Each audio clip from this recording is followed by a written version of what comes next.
안녕하세요. 구역장 교육 시간입니다. 3단원 20챕터 예수님이 베푸신 만찬입니다. 핵심 구절 마가복음 14장 22에서 23절입니다. 그들이 먹을 때에 예수께서 떡을 가지사 축복하시고 떼어 제자들에게 주시며 이르시되 받으라 이것은 내 몸이니라 하시고 또 잔을 가지사 감사 기도하시고 그들에게 주시니 다 이를 마시매. 아멘. 우리는 살아가면서 누군가와 함께 식사하는 것을 중요하게 여깁니다. 그래서 한국인의 인사 중에 하나가 밥 한번 먹자입니다. 성경에서도 식사를 매우 중요하게 여기는데요. 특별히 유월절 식사는 하나님께서 이스라엘을 구원하신 것을 기념하는 식사입니다. 그리고 예수님은 이 유월절 만찬 가운데 새로운 언약의 만찬을 세우십니다. 오늘 말씀을 통해 유월절의 의미, 가룟 유다를 향한 예수님의 마음, 성만찬의 의미와 은혜를 함께 살펴보도록 하겠습니다. 1번, 무교절과 유월절입니다. 무교절과 유월절은 이스라엘의 역사에서 중요한 의미를 가지고 있는 절기입니다. 유월절은 하나님께서 애굽에서 이스라엘 백성들을 구원하신 것을 기념하는 절기입니다. 출애굽기 12장에서 어린 양의 피를 문설주에 바른 집은 죽음의 심판에서 넘어갔습니다. 그래서 유월, 넘어간다라는 이름이 붙여졌습니다. 또한 무교절은 누룩 없는 떡을 먹는 절기입니다. 성경에서 누룩은 죄와 부패를 상징합니다. 따라서 무교병은 죄에서 떠나 거룩하게 살아야 한다는 것을 의미하는 것입니다. 예수님은 제자들에게 유월절 식사를 준비하라고 하십니다. 그 과정에서 어떤 사람이 예비한 다락방이 등장합니다. 그 다락방은 예수님의 마지막 만찬이 이루어지는 장소가 됩니다. 여기서 중요한 것은 누군가가 예수님을 위해서 자신의 공간을 내어 드렸다는 것입니다. 마치 예루살렘 입성 때 나귀를 주님께 드렸던 것처럼 자신의 것을 주님의 사역을 위해 사용한 것입니다. 하나님은 지금도 자신을 내어드리는 사람을 사용하십니다. 출애굽기 12장 13절 내가 피를 볼 때에 너희를 넘어가리니.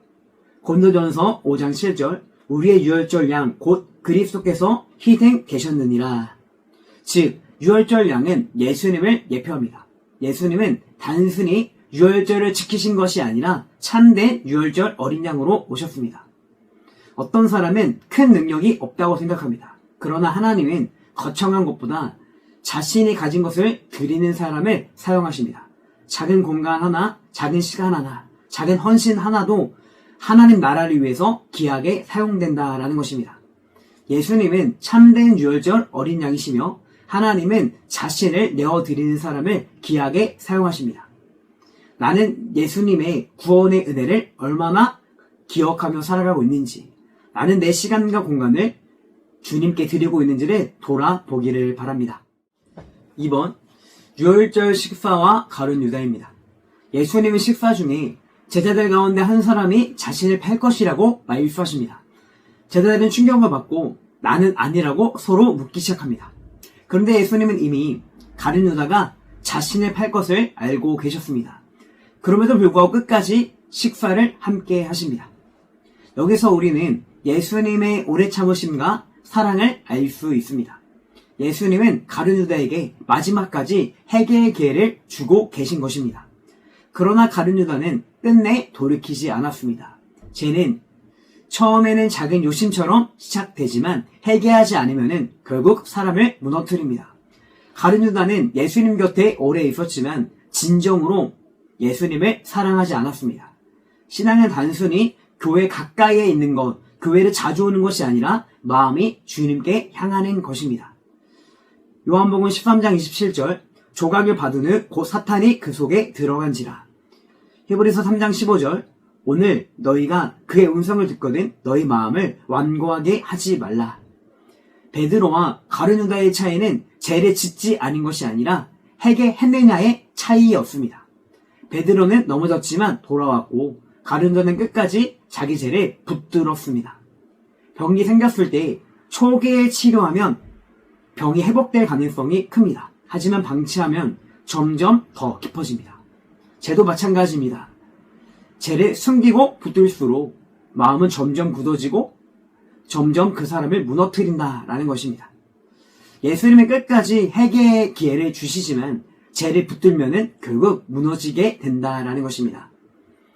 나는 반복되는 죄를 합리화하고 있지는 않은지, 예수님의 경고와 말씀 앞에 즉시 회개하고 있는지를 돌아보기를 바랍니다. 3번, 예수님이 베푸신 만찬입니다. 예수님은 떡을 떼시며 말씀하십니다. 이것은 내 몸이니라. 또 잔을 주시며 말씀하십니다. 이는 많은 사람을 위하여 흘리는 나의 피 곧 언약의 피니라. 예수님은 유월절 식사를 새로운 언약의 만찬으로 바꾸십니다. 구약의 유월절이 어린 양의 피를 통한 구원을 기념했다면 성만찬은 예수님의 십자가를 통한 구원을 기념하고 있는 것입니다. 성만찬은 단순한 의식이 아닙니다. 예수님의 희생을 기억하는 시간이며 믿음으로 그 은혜를 누리는 시간입니다. 교회 역사에서 성만찬은 보이는 말씀, 보이는 복음이라 불리며 매우 중요하게 여겨졌습니다. 초대교회 성도들도 성만찬을 중요하게 여겼습니다. 사도행전 2장 42절에 보면은 성도들이 떡을 떼며 교제했다고 기록하고 있습니다. 예수님은 마지막에 말씀하십니다. 하나님의 나라에서 새 것으로 마시는 날까지, 즉 성만찬은 장차 완성될 하나님 나라의 잔치를 바라보게 합니다. 누가복음 22장 20절, 이 잔은 내 피로 세우는 새 언약이니. 고린도전서 11장 26절, 너희가 이 떡을 먹으며 이 잔을 마실 때마다 주의 죽으심을 그가 오실 때까지 전하는 것이니라. 예레미야 31장 31절을 보면은 하나님께서 새 언약을 약속하셨고 예수님 안에서 완성됩니다. 가족 사진을 보면은 단순한 종이가 아니라 관계와 사랑을 기억하게 됩니다. 성만찬도 마찬가지입니다. 떡과 잔 자체가 중요한 것이 아니라 그것을 통해서 예수님의 사랑과 십자가를 기억하는 것입니다. 성만찬은 예수님의 십자가와 새 언약의 은혜를 기억하며 바라보는 은혜의 자리입니다. 나는 성만찬에 얼마나 경건함과 감사함으로 참여하고 있는지, 예수님의 십자가의 은혜를 잊고 형식적으로 신앙생활하고 있지 않은지를 돌아보기를 바랍니다. 결론입니다. 유월절은 애굽에서의 구원을 기념하는 절기였습니다. 그러나 예수님은 자신의 몸과 피를 통해서 더 크고 완전한 구원을 이루셨습니다. 또한 예수님은 배반할 가룟 유다에게 끝까지 회개할 기회를 주셨고 제자들에게 새 언약의 만찬을 베푸셨습니다.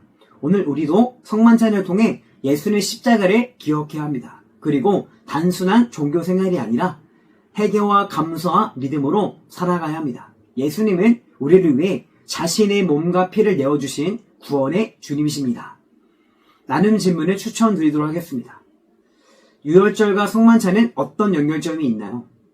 가룟 유다의 모습을 통해 우리가 조심해야 할 것은 무엇인가요? 나는 성만찬에 어떤 마음으로 참여하고 있나요?